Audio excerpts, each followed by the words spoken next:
스피노자 에티카입니다. 우리나라 말로는 윤리학으로 번역되는데 사실은 윤리학 내용이라기보다는 행위상학, 인식론 다 포함하고 있죠.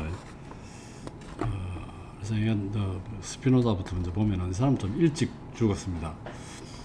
바리오 스피노자인데 이게 바리오가 뭐 그쪽 나라 말인가 봐요. 뭐 어쨌든 히브리 말 같은데 우리말은 베네딕토스라 하나 라틴어로, 우리 영어로는 베네딕트, 축복받은 뜻이에요. 그래서 이 사람의 출생은 가게는 포르투갈계 유태인이라고 그래요. 포르투갈계 유태인이라고 그러고 아마 이 포르투갈이나 스페인 그쪽에서 구교도, 천주교, 캐톨릭 외의 사람들한테 상당히 박해를 많이 했던 것 같아요. 유대교를 개종하라고 박해했기 때문에 네덜란드가 상당히 이제 자유로운 도시죠. 그래서 암스테르담으로 이제 이주를 했습니다. 부모가 했는지 이주했겠죠. 그래서 이 사람 태어나기로는 암스테르담에서 출생했습니다. 그래서 포르투갈계 부유한 상인의 아들이라고 그러죠. 무역업했다고 그러는데 54년도 이 사람이 23살 되겠죠. 그때 아버지가 사망해서 가업을 아마 행인가 하고 누가 승계를 한 것 같아요. 근데 이 사람이 좀 똑똑했나 봐요. 어렸을 적에 상당히 이 공부를 좀 개인적으로 사사를 좀 받았고, 그래서 좀 이 사람이 재능을 좀 아깝게 여겨서 유대교의 어떤 종교 집단의 성직자가 되기를 원했던 것 같은데, 이 사람은 반대의 생각, 신을, 유대교나 기독교에서 얘기하는 신을 부정한 거예요. 부정하고, 우리가 얘기하는 범신론, 뭐 그런 얘기를 하는데, 어쨌든 이 신을 부정한 사람으로 되죠. 그래서 유대교로부터 파문을 당합니다. 어떤 조건을 제시하냐면 유대교 그쪽에서 연금을 줄게. 뭐 그렇게 이야기를 하죠. 연금을 준다 그러고 그러니까 죽을 때까지 연금을 준다죠. 상당히 좋은 조건. 다만 조용히 좀 있어달라고 그렇게 이야기를 했는데도 불구하고 유혹을 뿌리치고 이 사람은 이제 파문을 당합니다. 파문의 내용이 굉장히 어마무시해요. 보면은 추방한다 그러고, 잠잘 때나 깨어 있을 때나 저주받아라. 나갈 때도 들어올 때도 저주받을 것이다. 주님께서 그를 용서하지 않을 것이며 분노와 질투가 이 자를 향해 불타게 하소서. 이런 식으로 반문하고, 유대인 공동체의 모든 구성원들에게 스피노자와의 접촉을 금지합니다. 그래서 어느 누구도 그와 교제하지 말 것이며, 말이나 글로도 마찬가지. 그와 한 지붕 아래서 살아서도 안 되며, 그의 가까이에 가서도 안 되며, 이미더 내 접근 금지, 뭐 이런 거. 그가 쓴 책을 봐서도 안 된다. 그래서 이 사람은 가업도 포기하고 추방당해서 평생 고독한 철학자의 길을 걷게 됩니다. 이 사람이 자기 스승의 딸을 사랑했죠. 그래가지고 스승의 딸을 사랑했는데 결국은 더 괜찮은 남자가 나타나서 그 스승의 딸이 그 남자하고 갔나 봐요. 남자에게로. 그래서 이 사람이 한 말이 있습니다. 신은 사랑하지만 보답을 원하지 않는다. 우리가 신을 사랑하지만 보답을 원하지 않는다는 말을 했고, 그 다음에 흔히 하는 말, 우리나라 옛날에 공무원 시험에도 나왔다고 그래요. 내일 지구가 멸망하더라도 오늘 한 그루의 사과나무를 심겠다. 이거는 스피노자가 한 말이 아닙니다. 예, 그래서 이게 오래전에 공무원 시험에 나오면서 이런 말을 한 사람의 철학의 유파가 뭐냐? 합리주의죠. 그게 문제였나 봐요. 근데 이래서 누가 그러면 이 말을 했나 그러니까 마르틴 루트가 했지 않았나. 그러니까 어떤 곳은 또 마르틴 루트 킹 목사 있잖아요. 그 사람이 한 거 아니냐. 뭐 그렇게 우리나라에서는 이상하게 이 사과나무 말은 스피노자의 말로 알려져 있습니다. 그건 또 아니래요. 누가 확인하기 위해서 독일에 갔다는데, 루트.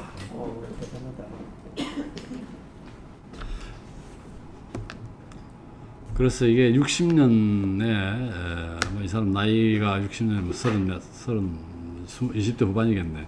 암스테르담을 떠나서 라이덴 근처 라인스 블루에 정착했습니다. 그래서 젊었을 때 배웠던 렌즈 제작으로 생업을 유지하죠. 상당히 이 사람은 이에 대한 손재주가 있었던 것 같아요. 이러면서 이제 철학을 연구합니다.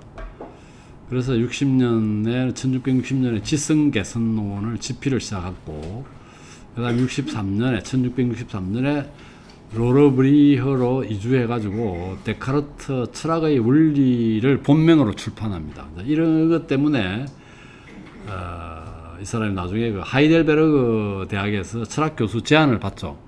그래도 이제 이걸 거절합니다. 왜냐하면 자기의 철학적 자유를 지키기 위해서.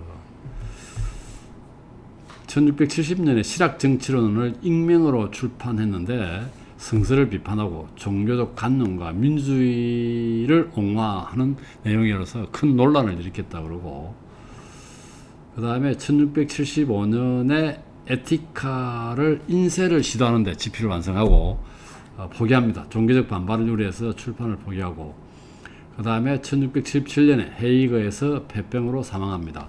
이 만으로 따지면 44세, 그 전에 45세라고 하기도 하죠. 사망 직후에 친구들이 친구들에 의해서 유고집이 출간됩니다. 이때 이제 여기에 에티카, 정치론, 지성개선론, 히브리 문법 등이 이제 포함되어 있다고 얘기하죠.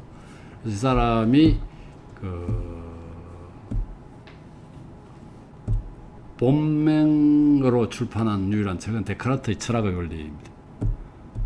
데카르트에 대해서는 상당히 조예가 깊었던 거 봐요. 그런데 데카르트의 이언론을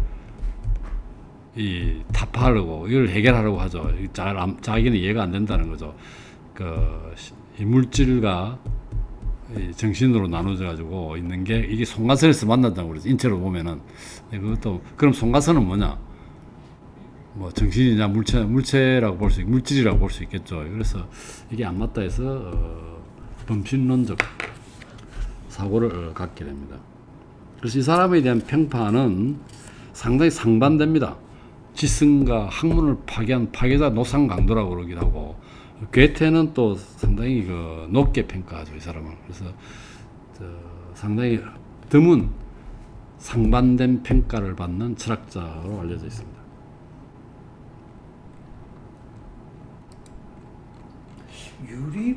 유리 분진 흡입으로 인한 폐질환 그러니까 사망 원인이 아마 그게 렌즈 젊었을 때부터 계속 렌즈 가공을 했으니까 아마 거기서 병을 얻었지 않느냐 그렇게 추측을 하죠. 일을 했어요. 폐질환으로 이제 죽었다는 거예요. 아니 어떻게 보면은 지금 현재도 유대인들이 가자지구에서 학살하고 이런 거 보면 우리가 일반적으로 알고 있는 기독교 교리는 아닌 것 같아요. 보통 우리가 뭐 사랑하라 이러면은 저는 항상 그 가자지구 생각하면은 너무 좀 심하다. 이 사람은 이제 여러 가지 백그라운드 있겠죠. 사실은 또 그게 선민 의식이 강하잖아, 유대인이. 네. 게다가 2000년 동안 나라 없는 그렇죠. 고통을 당했기 때문에 아마 그런 거 아닌가 하는 생각이 들기도 하고. 그러면서도 이 하느님의 자손이라고 이야기하면서 어떻게 그럴 수가 있을까? 그럼 마찬가지죠. 어쨌든 회교도 이슬람교도 사실은 한 뿌리잖아. 네. 그럼에도 불구하고 유대도 그렇고 기독교도 그렇고 이슬람도 한 뿌리인데도 불구하고 하기사 우리 민족도 뭐 북쪽과 남쪽이 이념으로 극한 대치를 하고 있습니다.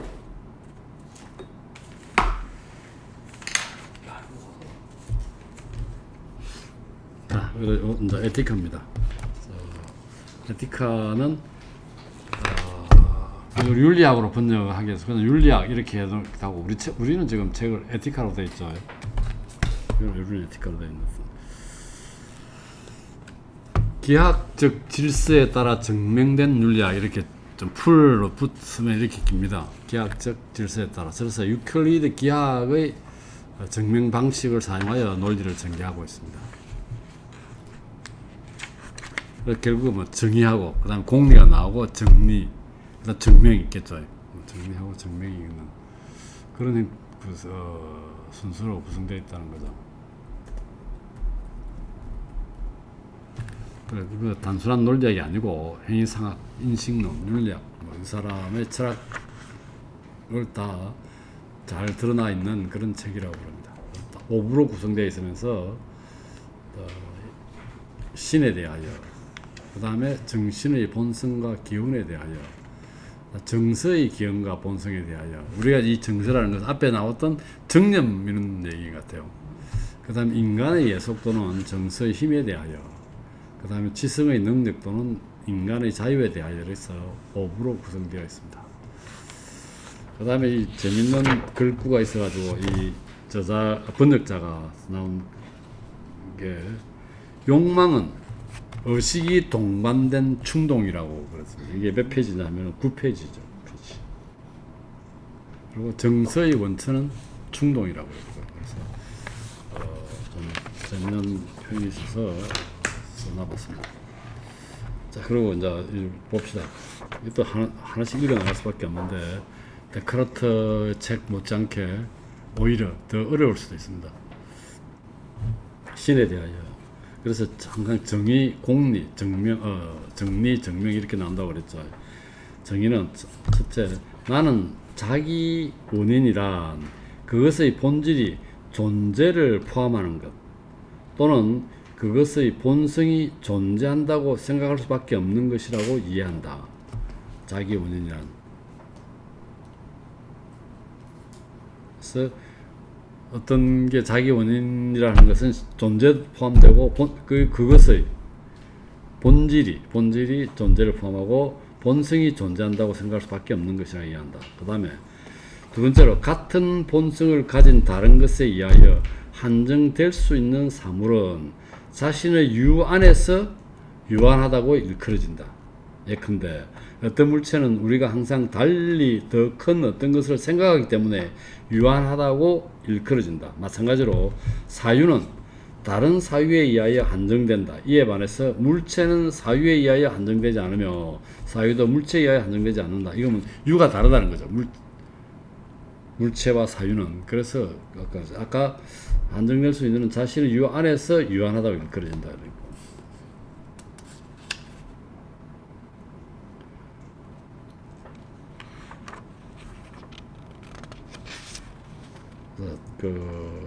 그래서 한정될 수 있는 사물은 자신의 유 안에서 유한하다고 한다. 그래서 무한하다는 개념이 또 나오거든요. 그건 나중에 보고. 나는 실체란 자신 안에 있으며 자신에 의하여 생각되는 것이라고 이해한다. 즉 실체는 그것의 개념을 형성하기 위하여 다른 것의 개념을 필요로 하지 않는 것이다. 자, 여기서 이제 이 중요한 개념이 나옵니다. 실체. 영어로 얘기하면 substance예요. 이게 지금 이 사람은 실체가 하나예요. 그 다음에 자연입니다. 신입니다. 그래서 신적 자연이란 말을 합니다. 신적. 적자는 그냥 우리가 적각적으로 뭐 할 때 신적 자연이라는 용어를 많이 쓰죠. 그것의 개념을 형성하기 위해서 다른 것의 개념을 필요하지 않는다. 이게 바로 자기 원인이 된다는 얘기죠. 그 다음에 나는 속성이란 지성이 실체에 관하여 실체의 본질을 구성하고 있다고 지각하는 것으로 이해한다. 자, 우리가 갖고 있는 자연 있잖아요. 자연의 그 실체란 말이죠. 실체를 우리가 받아들이는 실체는 무한하기 때문에 자연은 실체는 속성이 무한합니다. 근데 우리가 인식할 수 있는 속성은 두 가지밖에 없어요. 사유와 연장입니다. 그래서 연장이라는 속성, 그 다음에 사유라는 속성이 있겠죠. 그래서 그 데카르트하고는 조금 다른데 연장의 측면의 속성과 이 사유의 측면의 속성은 따로 놀아요. 그러니까 이게 그래서 심신병행론, 심신이원론이라고도 얘기합니다.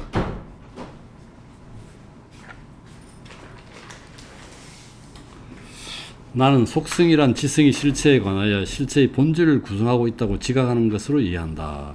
이 속성이 이게 진짜 우리 그 데이터베이스에 보면은 어떤 대상이 있고 사람이라는 그 대상을 표현하잖아. 개체라 그러고 그걸 그다음에 뭐 키, 나이, 몸무게, 학력 뭐 이런 거를 전부 다 속성이라는데 이것도 그렇네. 속성이란 지성이 실체에 관해요. 그리고 우리가 실체가 아까 말한 substance, 신, 자연이라고 그랬잖아. 인간이 이 실체를 무한하기 때문에 자연은, 신은 그래서 속성이 굉장히 많아요. 무한하겠지 속성도. 그렇지만 인간이 인식할 수 있는 속성은 사유와 연장이랍니다. 그렇게 보면 되겠고, 그 다음에 나는 양태를 실체의 변형으로 또는 다른 것 안에 있으면서 다른 것에 의하여 생각되는 것으로 이해한다. 이 양태는 실체의 변형으로, 그럼 결국은 어디 정서가 있을 거고 노여움, 뭐 하 이런 것도 역시 변형일 거고, 그 다음에 지금 양태라고 하는 것은 동물이나 인간이나 돌, 나무 이런 것도 양태겠죠. 이게 그 자연에 속해 있잖아. 그것이 변동된 형태는 이렇게 보면 될 것 같고, 나는 신을 절대적으로 무한한 존재, 모든 것이 각각 영원하고 무한한 본질을 표현하는 무한한 속성으로 이루어진 실체로 이해한다. 해명할 때 나는 자신의 유 안에서 무한하다고 말하기보다는 절대적으로 무한하다고 말한다. 왜냐하면 단지 자신의 유 안에서만 무한하다면 어떤 것에 대해서도 우리는 무한한 속성을 부정할 수 있기 때문이다. 그래서 절대적으로 무한하다는 거죠. 이 신은. 그러나 절대적으로 무한한 것의 본질은 표현하지만 어떠한 부정도 포함하지 않는 것이 속한다. 않는 모든 것이 속한다. 7. 오직 자신의 본성의 필연성에 의해서만 존재하며 자기 자신에 따라서만 행동하게끔 결정되는 것을 자유롭다고 한다. 그러나 다른 것에 의하여 특정하게 규정된 방식으로 존재하고 작용되도록 결정되는 것은 필연적이라거나 강제되었다고 한다. 이 사람은 인간의 자유의지를 상당히 무시하는 것 같아요. 그것도 신의 그 어떤 필연성이라든지 뭐 이런 것을 설명하는 것 같아요. 8. 나는 존재가 영원한 것에 대한 단순한 정의에서 나온다고 생각하는 한 영원성을 통하여 존재 자체를 이해한다. 왜냐하면 그러한 존재는 사물의 본질과 마찬가지로 영원한 진리로 파악되며 따라서 지속이나 시간으로는 설명될 수 없기 때문이다. 비록 우리가 지속을 처음과 끝을 가지지 않는 것으로 파악한다고 할지라도, 자, 이게 정의예요. 정의 해놓고 그 다음에 이제 공리가 됩니다. 자, 공리. 이거 증명이 필요하지 않는 거죠. 우리가 그래서 이게 기하학적 그 증명 방식을 이용했다고 그랬잖아. 존재하는 모든 것은 그 자신 안에 존재하거나 아니면 다른 것 안에 존재한다. 이게 다른 것 안에 존재하는 것은 우리가 뭐 양태죠, 양태. 변용인 양태가 다른 것 안에 존재할 수 있다고 그랬죠. 그 양태는 앞에서 실체의 변용으로 또는 다른 것 안에 있으면서 다른 것에 의하여 생각되는 것을 이해한다라고 했죠. 아까 5번 정의에서. 그 다음에 이 다른 것에 의하여 파악될 수 없는 것은 그 자신에 의하여 파악되지 않으면 안 된다. 그래서 뭐 마찬가지로 다른 것에 의하여 어떤 다른 것의 원인을 제공 안 했으면 결국 자기 자신이 원인이라는 얘기겠죠. 뭐 그렇게 볼 수 있고. 3. 주어진 일정한 원인에서 필연적으로 결과가 생긴다. 이와 반대로 일정한 원인이 전혀 주어지지 않았을 경우에는 어떤 결과도 생길 수 없다. 그 다음에 4. 인식의 결과는 원인에 대한 인식에 의존하며 그것을 포함한다. 원인을 포함한다는 얘기겠죠. 5. 서로 아무런 공통된 것도 가지지 않은 것들은 서로 상대편에게 인식될 수 없으며 또한 한 개념은 다른 개념을 포함하지 않는다.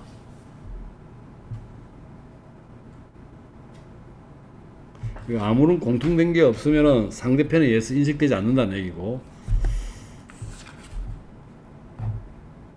그럼 공통된 게 없기 때문에 다른 개념을 포함하지도 않는다는 얘기죠. 뭐 공통된 게 없기 때문에 뭐 서브셋이 될 수도 있잖아. 근데 이게 전혀 아니라는 얘기고. 익스클루시브. 참단 관념은 자신의 대상과 일치하지 않으면 안 된다. 관념의 대상이죠. 관념은 관념의 대상과 일치해야 된다는 얘기입니다. 7.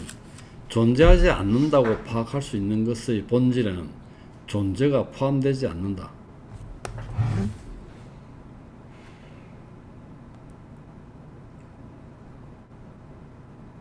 우리가 존재하는 것은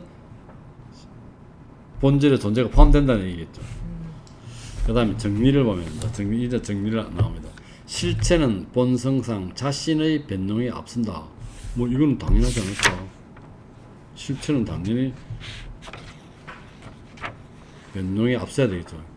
완전 변동이라는 것은 실체에 변화된 건데 실체가 있어야 되죠. 실체는 자기 신 안에 있으면 자신에 의해서 생각되는 것이라고 했죠. 그 다음에 정리 2. 서로 다른 속성을 소유하는 두 실체는 서로 간에 공통되는 어떤 것도 같지 않는다. 자, 속성이 어떤 실체의 성질을 본질을 나타내는 것이라고 그랬잖아. 이게 공통되는 게 없기 때문에 서로 다른 속성이기 때문에 두 실체 간에 공통되는 어떤 것도 같지 않는다. 왜냐하면 속성은 본질을 나타냈기 때문에 없다는 거죠. 그래서 정의 3에 의해서 명백하다고 되어 있는 거예요. 정의 3이 앞에서 실체란 자기 자신 안에 있으며 자신에 의하여 생각되는 것이라고 이해한다. 실체는 또 그것의 개념을 형성하기 위하여 다른 것의 개념을 필요로 하지 않는다.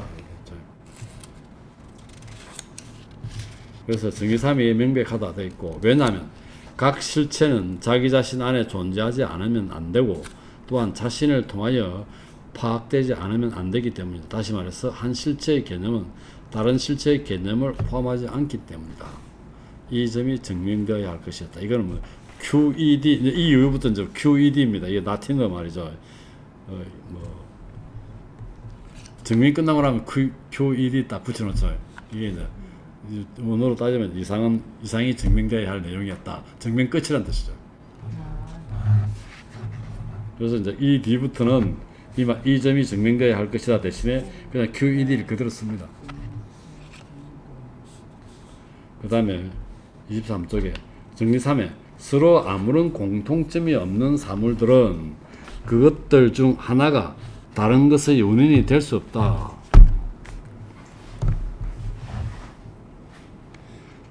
자, 이게 보면 아까 저기 나왔지만 공리 5에 보면은 공리 5에도 나는 공리 5가 돼요. 서로 아무런 공통된 것도 가지지 않는 것들은 서로 상대편에게 인식될 수 없다고 그랬잖아. 그래서 서로 아무런 공통점이 없는 사물들은 그것들 중 다른 하나가 원인이 될 수 없다. 인식될 수 없기 때문에 원인이 될 수 없는 거죠. 그래서 증명은 만일 사물들 상호간에 아무런 공통점이 없다면 그것들은 서로 상대방에게 인식될 수 없다. 아까 정리 5에서 공리 5에서. 그러므로 공리 4에 의해 그중 하나는 다른 것의 원인이 될 수 없다. 공리사가 이제 결과의 인식은 원인에 대한 인식에 의존하며 그것을 포함한다.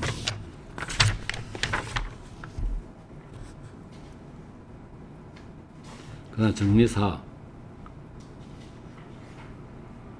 서로 다른 둘 또는 다수의 사물은 실체의 여러 가지 속성에 의하여 또는 실체의 여러 가지 변형에 의하여 구분된다. 아까 우리가 실체가 여러 속성들을 가지고 있다고 그러죠. 그게 이제 그 본질을 나타내기 때문에 그 속성에 의하여 또는 실체의 여러 가지 변형에 의하여 구분된다라고. 존재하는 모든 것은 자신 안에 또는 다른 것 안에 존재한다. 이게 공리 1에서 그걸 말했죠. 공리 1에서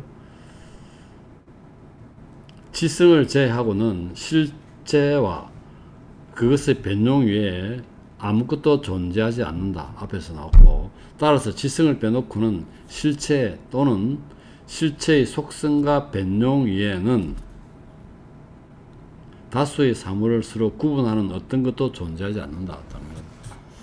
실체 혹은 실체의 속성, 실체의 본질을 나타내는 속성, 그 다음에 이것의 변형, 양태죠. 위에는 다수의 사물을 서로 구분할 수 있는 어떤 것도 존재하지 않는다. 그 다음에 정리 5. 사물의 본성 안에는 동일한 본성이나 속성을 가지는 둘 또는 다수의 실체가 존재할 수 없다. 이 자꾸 얘기하는 게 그 자연을 실체로 보고 신으로 보고 유일한 신 하나밖에 없다는 것을 설명하려고 하는 것 같은 생각도 들어요. 지금 우리가 있는 그 안에 있는 우리가 지금 나무나 사람이나 이런 것은 이 자연 안에 있는 그거란 말이죠. 변종이나 뭐 그런 거겠죠. 그래서 5에 보면 사물의 본성 안에는 동일한 본성이나 속성을 가지는 둘 또는 다수의 실체가 존재할 수 없다.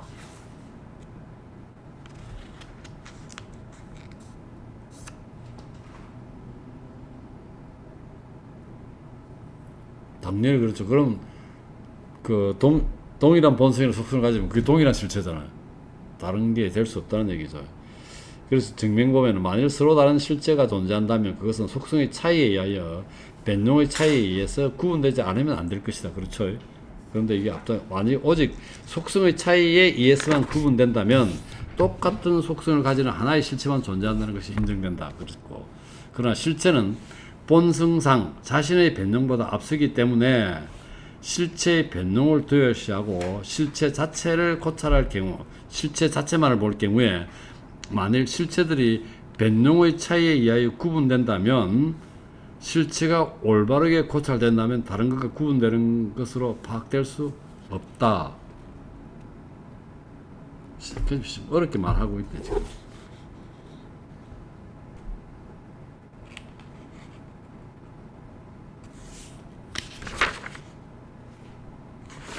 실체만 변종 빼고 실체만 그러니까 실체 자체만 고찰할 경우 변종의 차이는 빼고 경우에 실체 자체만 고찰한다면은 속성이 같다면은 속성이 동일한 속성이나 본성을 가지면은 이거는 당연히 다른 것과 구분되는 것으로 파악될 수 없다는 거죠. 본질은 속성이 나타나는데 속성이 같다면 그렇죠. 그래서 여러 가지 실체가 존재할 수 없고 오직 하나의 실체만이 존재할 수 있다. 그 다음에 정리 6. 하나의 실체는 다른 실체에서 산출될 수 없다. 자연에서 자연으로 산출되는 건 말이 안 된다는 얘기죠. 그런 얘기인데 근데 그거는 있어요. 좀 이따가 나오겠지만 그 능동적 자연, 능산적 자연, 소산적 자연 이런 표현이 있습니다. 이 굉장히 중요한 개념이에요. 스피노자한테는 이건 좀 이따 설명해요. 자, 사물의 본성 안에는 똑같은 속성을 가진 두 실체가 존재할 수 없다. 이 당연히 그렇죠. 아까 정리 오해되고 그 다음에 서로 공통되는 것을 가지는 두 실체는 존재할 수 없고 그러므로 한 실체는 다른 실체의 원인이 될 수 없거나 다른 실체에서 산출될 수 없다. 그래 뭐야? 자연, 신은 유일하다는 거죠. 산출되는 게 아니고 주전 존재라는 거예요. 이거 뭐 이렇게 자꾸 설명을 해놓는 것 같아요. 자연이라는 신입니다. 신. 그러니까 우리가 이게 기독교에서 얘기하는 신의 개념은 없죠. 그러니까 범신론적, 그러니까 무신론자라고 이 사람이 이렇게 신이라는 용어를 쓰고 무한하고 영원하다는 말을 쓰지만 이 사람은 기독교에서 보면은 무신론자의 개념이고 뭐 좀 넓게 보면은 범신론, 전체 신이 하나 있다, 자연이 하나다는 거죠. 그래서 이게 하나의 실체를 그 하나로 봤기 때문에 이게 다른 실체에서 산출할 수 없는 건 당연하지. 그 다음에 자 보충 보면은 1호부터 실체는 다른 것에서 산출될 수 없다는 결과가 나온다. 왜냐하면 공리 1, 정의 3, 정의 5에서 명백한 것처럼 자연 안에는 실체와 그것의 변종 위에는 아무것도 존재하지 않기 때문이다. 아까 그랬죠. 실체 아닌 변종이라고 그랬죠. 그러나 이 실체는 실체에서 산출될 수 없다. 그러므로 실체는 결코 다른 실체에서 산출될 수 없다. 또 다른 증명. 이것은 반대의 부당함에 의해 더욱더 쉽게 증명된다. 즉 만일 실체가 다른 것에서부터 산출될 수 있다면 그것을 인식하는 것은 그것의 원인에 대한 인식에 의존하지 않으면 안 된다. 따라서 그것은 실체가 아닐 것이다.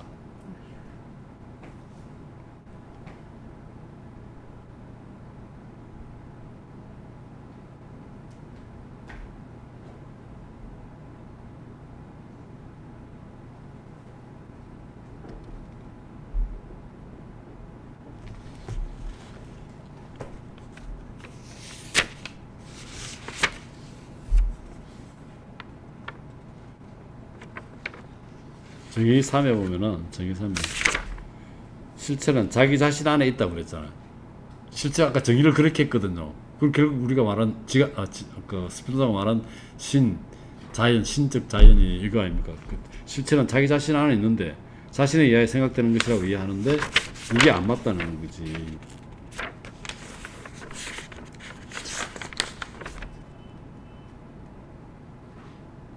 그래서 그 25쪽 첫 줄에 따라서 정의 3이 그것은 실제가 아닐 것이다.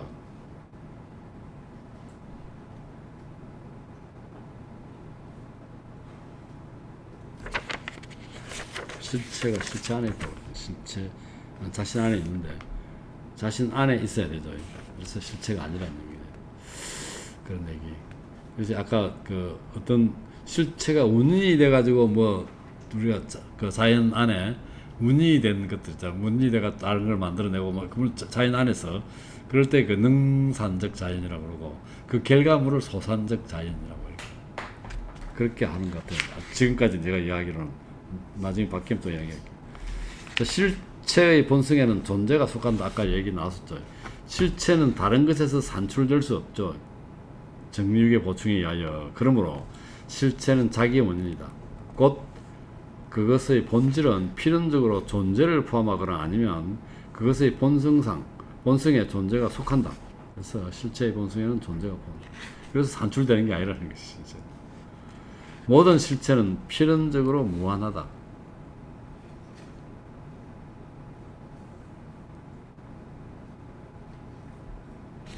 자, 보면은 동일한 속성을 가지는 실체는 오직 하나밖에 존재하지 않으며 앞에서 얘기했죠. 또한 그것의 본성에는 존재가 속한다. 아까 앞에서 얘기했습니다. 실체의 본성에는 존재가 속한다. 그리고 따라서 실체는 본성상 유한하게 혹은 무한하게 존재한다. 그러나 유한하게 존재할 수는 없다. 왜냐하면 유한하게 존재하게 되면은 실체는 동일한 본성을 소유한 다른 실체에 의하여 제한되지 않으면 안 되고, 정의 2에서 그랬죠. 유한한 것은 다른 것이 제한된다고 그랬잖아. 그래서 이 다른 실체도 마찬가지로 필연적으로 존재하지 않으면 안 되기 때문이다. 따라서 동일한 본성을 가지는 두 실체가 존재하게 되는데 이것은 부당하다는 거다. 이 못 쓰는 얘기죠. 그러므로 실체는 무한한 것으로 존재한다. 무한한 것으로 존재한다. 주석 1에 보면은 유한하다는 것은 어떤 본성의 존재의 부분적 부정이고, 무한하다는 것은 그러한 존재의 절대적 긍정이기 때문에 오로지 정리칠에 의하여 모든 실체는 무한하지 않으면 안 된다는 것이 도출된다. 자, 이 사람은 자연의 무한함, 영원함을 얘기합니다. 주석이 나는 사물을 혼란스럽게 판단하고 사물을 그것의 제1 원인을 통하여 인식하는 습관을 갖고 있지 않는 모든 사람들은 정리칠의 증명을 파악하는 것이 어렵다. 어려운 점이라는 점을 의심하지 않는다. 어렵지, 어렵다. 왜냐하면 그들은 실체의 변형과 실제 자체를 구분하지 않으며 또한 사물이 어떻게 산출되는지도 모르기 때문이다. 그러므로 그들은 자연물에 시초가 있는 것을 보고 실체에도 시초가 있다고 생각하게 된다. 왜냐하면 사물의 참다운 원인을 모르는 사람들은 모든 것을 혼동하고 어떤 정신적인 반발 없이 나무가 마치 사람처럼 이야기하는 것을 상상하며 인간이 돌과 또한 씨앗에서부터 만들어졌다고 여기거나 또는 임의의 행상이 다른 임의의 행상으로 변한다고 상상하기 때문이다. 또한 신의 본성과 인간의 본성을 혼동하는 사람은 신에게 쉽사리 인간의 정서를 부여한다.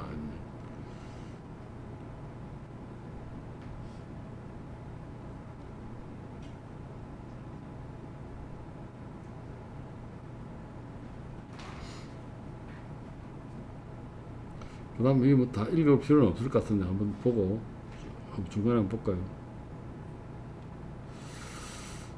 한 10번째 줄에 27쪽에 또는 만일 어떤 사람이 실체가 창조된다고 주장한다면 그는 동시에 그릇된 관념이 참단 관념으로 되었다고 주장하는 것이다. 이게 잘못됐다는 생각이죠. 창조되는 게 아니라는 거지. 이보다 더 불합리한 너는 없을 것이다. 아무것도 생각할 수 없다.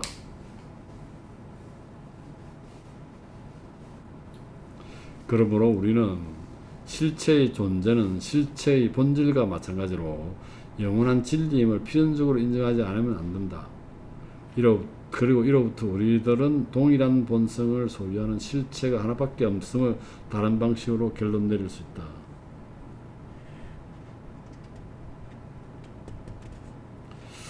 그 다음에 그러나 이를 질서정연한 것으로 만들기 위해서는 다음과 같은 점에 주의하여야 한다. 첫째, 각 사물에 대한 참다운 정의는 정의된 사물의 본성 이외에는 아무것도 포함하지 않거나 표현하지 않는다. 이로부터 다음 사항이 따라 나온다. 정의는 정의된 사물의 본성 이외에 어떤 것도 표현하지 않기 때문에 어떤 정의도 특정한 개체의 수를 포함하거나 표현하지 않는다. 예컨대 삼각형의 정의는 삼각형의 단순한 본성만을 표현할 뿐 특정한 삼각형의 수를 표현하지 않는다. 셋째, 존재하는 각각의 모든 사물에는 그 사물이 존재하게 되는 근거가 되는 어떤 특정한 원인이 있다는 것에 주의해야 한다. 끝으로 어떤 사물이 존재하게 되는 근거가 되는 원인은 존재하는 사물의 본성과 정의 안에 포함되어 있거나 또는 그 사물의 외부에 존재하지 않으면 안 된다. 뭐 이거는 뭐 당연한 얘기 같고 원인이 있어야 된다는 얘기죠.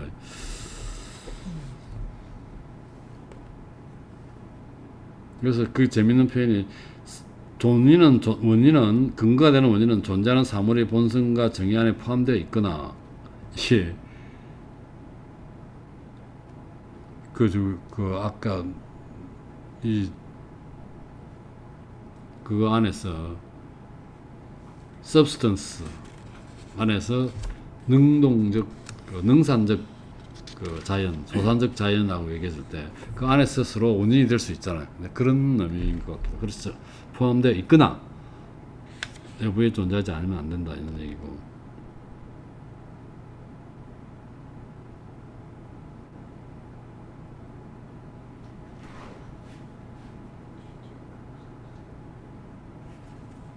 자, 그 쭉 얘기가 나오고 28조 마지막 절에 보면은 그러므로 우리들은 반드시 다음과 같이 결론을 내릴 수밖에 없다. 즉 다수의 개체가 동일한 본성을 가지고 존재할 수 있도록 하는 모든 것은 그 존재를 위하여 필연적으로 외부의 원인을 갖지 않으면 안 된다. 이미 실체의 본성에 존재가 속하기 때문에 아까 존재가 포함된다고 그랬죠. 실체에 대한 정의는 필연적 존재를 포함하지 않으면 안 되며 따라서 오로지 실체에 대한 정의를 통해서만 실체 자체의 존재를 결론짓지 않으면 안 된다. 그러나 그 자체의 정의를 통해서는 다수의 실체들의 존재가 도출될 수 없다. 그러므로 이 정의에서 동일한 본성을 소유하는 실체는 오직 하나밖에 존재하지 않는다는 점이 필연적으로 드러난다. 자연은 유일하다는 거죠. 정리구 각각의 사물이 더 많은 실제성 또는 유를 소유하면 할수록 그만큼 더 많은 속성이 그 사물에 기속된다. 정의 사이에서 명백하다 보겠다. 그 다음 10. 실제의 각 속성은 그 자체를 통해 파악되지 않으면 안 된다.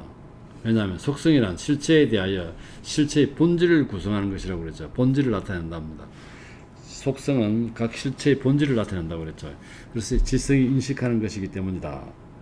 따라서 속성은 그 자체를 통해 파악되지 않으면 안 된다.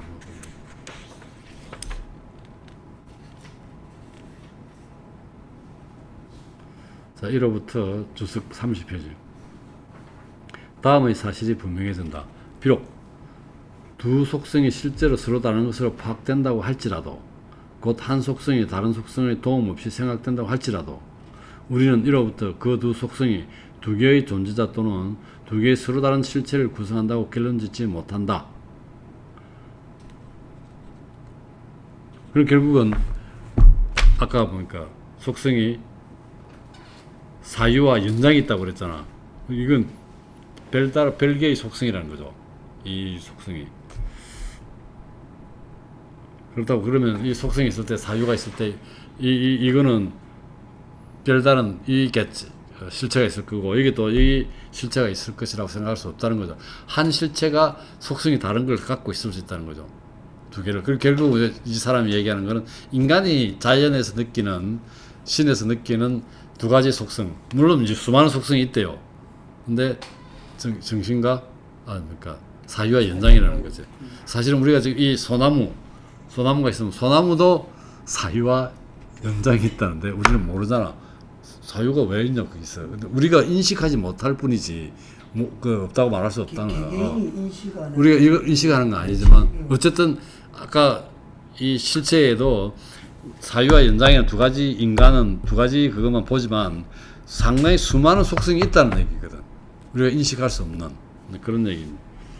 그래서 두 개의 서로 다른 실체를 구성한다고 결론 짓지 못한다. 왜냐하면 각각의 속성이 그 자체를 통하여 파악된다는 것은 실체의 본성에 속하기 때문이다.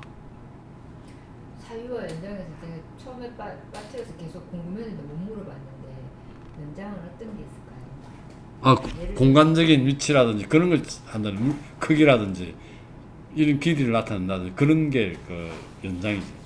공간을 사용한다는 거 있잖아. 장소라든지 뭐 크기라든지 이런 거. 우리가 그 정신 사유와 다른 물질적인 걸로 생각하면 되겠죠. 데카르트는 그 물질과 정신으로 구분했잖아. 물질, 정신. 그다음 신은 따로 있고, 물질이 있고 정신이 있고 이 두 개가 송가선에서 합친다고 그랬는데 이 사람은 속성으로 이야기한 거고. 그래서 그 물질을 나타내는 것은 그 연장으로 표현할 거 아니에요. 위치, 크기, 뭐 이런 거겠죠. 그게 연장이에요.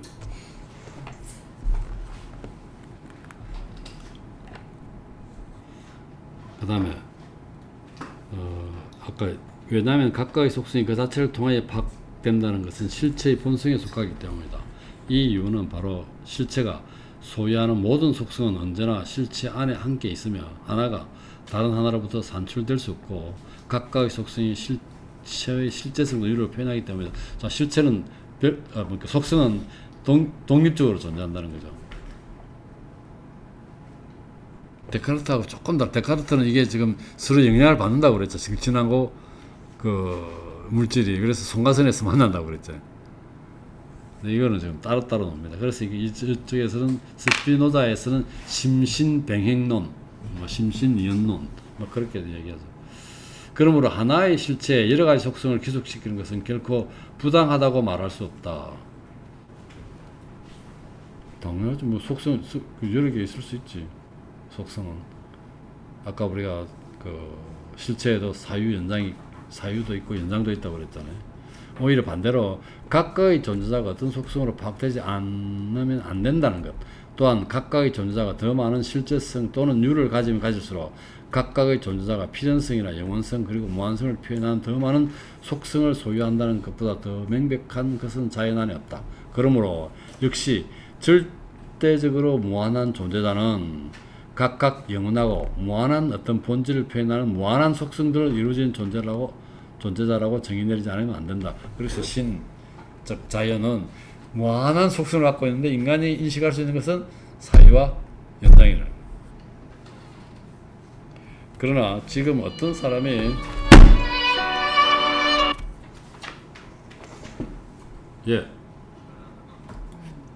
근데 이 사람이 그러면은 자연이 신이면은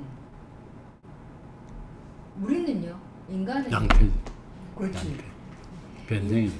인간의 변형. 그 사람 아니, 그 자연의 속성이 변형? 속성이 변형된 거죠. 자연이 갖고 있는 속성 중 하나 변형.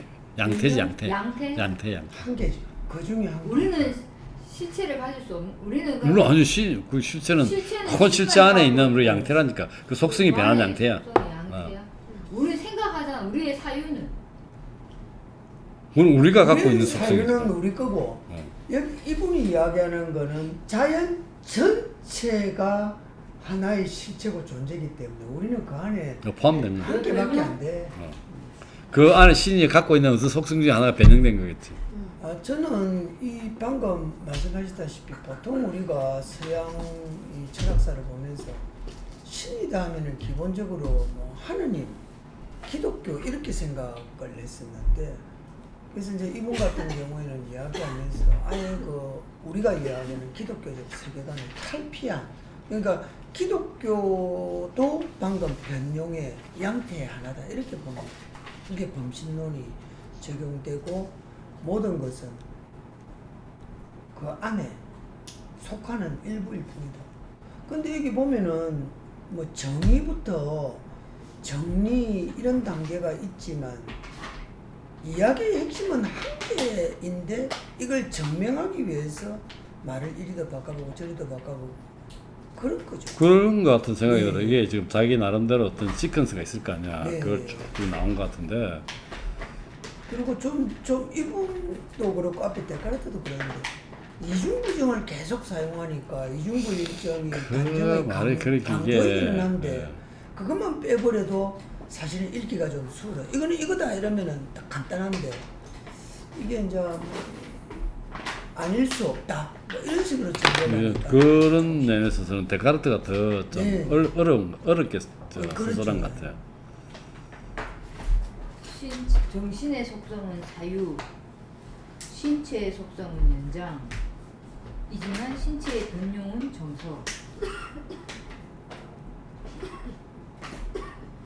오늘 그럼 여기까지 여기까지 하는 것 같아요.